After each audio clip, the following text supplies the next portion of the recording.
Hello everyone, welcome to CLAT prep. आज है 2 अगस्त 2025 और जैसा कि आप सभी को पता है, हम डेली न्यूज एनालिसिस करते हैं, फैक्चुअल एनालिसिस करते हैं और उसके साथ साथ 20 क्वेश्चंस की प्रैक्टिस भी करते हैं।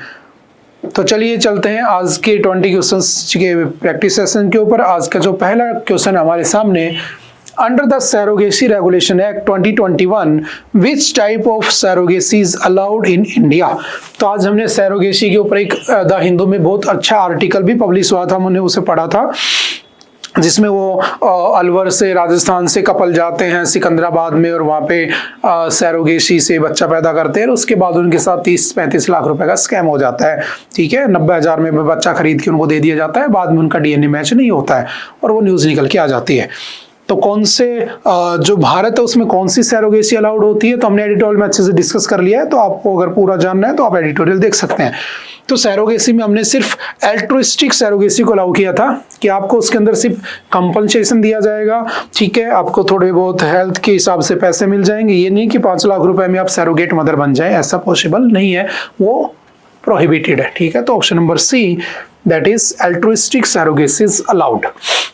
Who is eligible to opt for the surrogacy under the act? कौन अलाउ करता है या कौन अलाउ होता है सैरोगेसी एक्ट के अंदर? तो याद रखना, married couples with proven infertility, है ना, कि जो मतलब फर्टिलिटी जिनमें नहीं हो पा रही, बच्चे पैदा नहीं कर पा रहे। Next, The Durand Cup established in 1888 holds what distinction in the football history? जो आपका डुरंड कप है जो 1888 में बना था, क्या है उसमें यूनिक? तो याद रखना, जो आपका डुरंड कप है वो ओल्डेस्ट फुटबॉल टूर्नामेंट है एशिया में और 5th ओल्डेस्ट है किसमें? दुनिया में। तो option number C is the right answer, क्योंकि यह भी न्यूज में बना हुआ था। Which Hindi film won the Best Film Award at the 71st National Film Awards? ये भी हमने आज एडिटोरियल में डिस्कस किया था कि कौन सी फिल्म को सबसे बेस्ट मूवी का अवार्ड दिया गया है। तो याद रखना, 12th फेल मूवी को बेस्ट फिल्म का अवार्ड दिया गया है। ठीक है, 12th फेल, और इसके जो एक्टर हैं विक्रांत मैसी, उनको बेस्ट एक्टर का अवार्ड भी दिया गया है और साथ में शाहरुख खान को भी जवान के लिए बेस्ट एक्टर का अवार्ड दिया गया है। चलते हैं next. What is the name of the third ship of the Nilgiri class Project 17A recently delivered to the Indian Navy? ये भी हमने एडिटोरियल में डिस्कस किया था कि जो न्यूक्लियर सबमरीन है हमने उसको डिस्कस किया था। तो इसमें पूछ रहा है कि कौन सी नीलगिरी क्लास की जो शिप है उसको इंडियन नेवी को डिलीवर किया गया। तो याद रखना, Himgiri. Option number B is the right answer. ठीक है, आप सीधा डीआरडीओ के हैंडआउट में इसको वन लाइनर में एड ऑन कर सकते हो। Astamudi Lake that was recently seen in the news is located in which state? कौन से स्टेट में अष्टामुडी लेक? तो याद रखना, अष्टामुडी लेक आपकी केरल में लोकेटेड है। ठीक है, केरल में एक और लेक है जो कि बहुत फेमस लेक, वहां पर कौन सी? वेम्बानड, है ना। केरल में एक और लेक है, याद रखना, वेम्बानड लेक। और वेम्बानड लेक जो है वो भारत की सबसे लार्जेस्ट, यानी कि लार्जेस्ट लेक भी है, बड़ी लेक भी है। और वेम्बानड जो लेक है उसके ऊपर एक आइलैंड भी बना हुआ है जिसे हम क्या कहते हैं? Willingdon island. ठीक है, और उस विलिंगटन आइलैंड के ऊपर याद रखना क्या होती है? भारत की वर्ल्ड फेमस बोट रेस भी होती है। ठीक है, आपने साउथ मूवीज वगैरह में देखा होगा। ठीक है, तो वहां पर एक बोट रेस भी होती है, वो वेम्बानड है। नेक्स्ट, न्याय बंधु pro bono legal service is an initiative of which government department? तो याद रखना, जो न्याय बंधु है ये इनिशिएटिव है किस मिनिस्ट्री का? तो याद रखना, डिपार्टमेंट ऑफ जस्टिस का। करता क्या है ये? तो जो डोमेस्टिक वायलेंस के केस होते हैं ना, उनको रिजोल्व करने के लिए इसे बनाया गया था, न्याय बंधु करके। ठीक है, और इसने लगभग 15,000 कुछ के आसपास जो डोमेस्टिक वायलेंस के केस उनको रिजोल्व भी किया है। ठीक है, तो ये कौन सी उस डिपार्टमेंट में आता है? तो department of justice. Which organization has launched the women-led cooperative schemes स्वयं शक्ति सहकार योजना and Nandini Sahakar?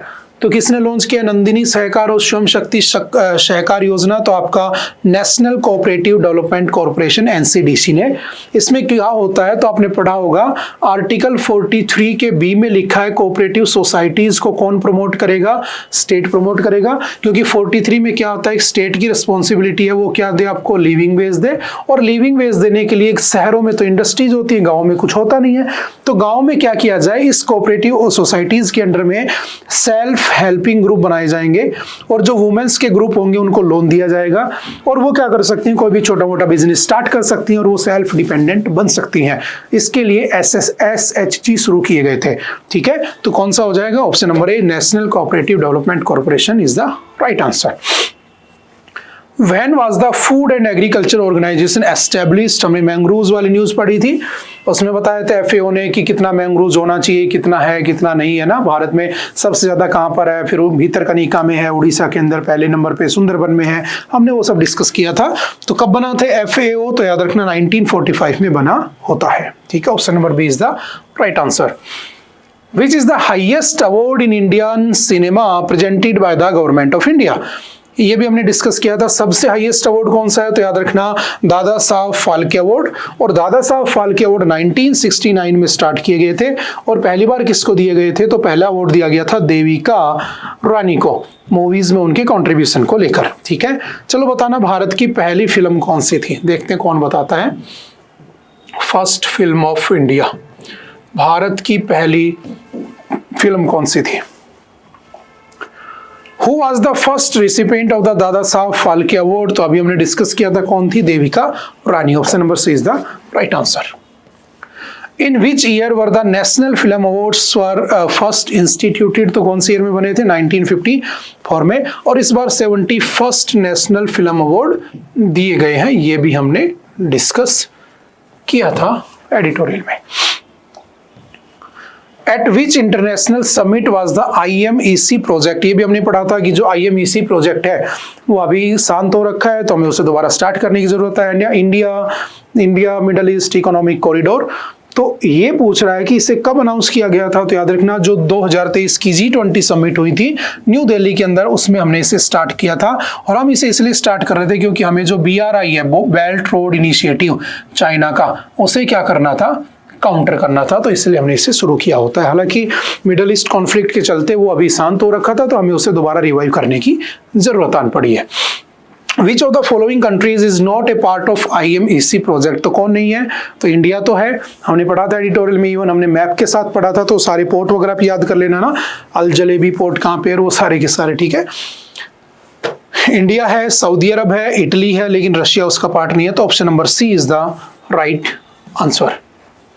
Which major global initiative is IMEC often seen as a counter? तो अभी हमने पढ़ा था वन बेल्ट वन रोड, यानी कि जो BRI इनिशिएटिव है उसकी बात कर रहा है किसका? चाइना का।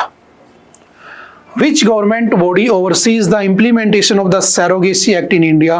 तो भारत में Surrogacy Act को कौन इंप्लीमेंट करता है? तो सिंपल याद रखना नेशनल सैरोगेसी बोर्ड बना रखा है हमने। ठीक है, जो उसे इंप्लीमेंट करता है और उसकी एज ग्रुप और वो सारी क्लासिफिकेशंस बताता है। Under which section of the Indian Penal Code, इसका नाम बदला जा चुका, आप जानते हो ना, BNS कर दिया है।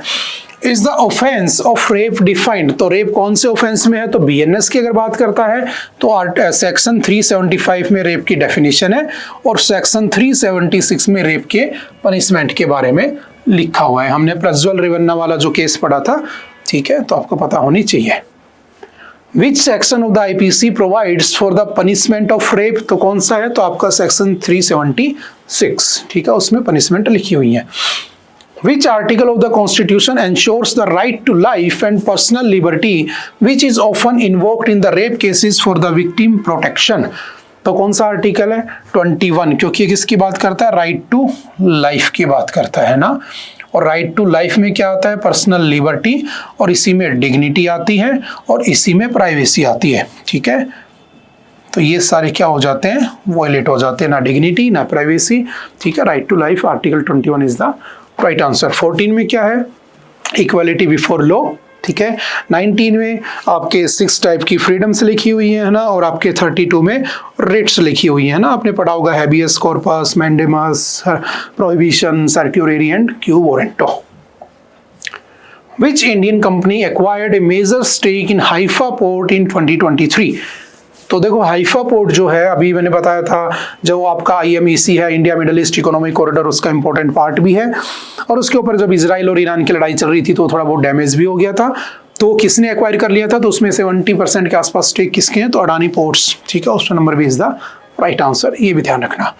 चलते थोड़ा सा आगे, ओके, आई थिंक आज के लिए इतना ही था। आई होप कि आपको बातें समझ में आई होंगी। फिर भी अगर किसी तरह का कोई डाउट रहता है तो आप आकर एनी टाइम पूछ सकते हो, मिल सकते हो। ओके, बाय बाय, मिलते हैं किसी दूसरे नेक्स्ट लेक्चर में। Okay, thank you, have a nice day.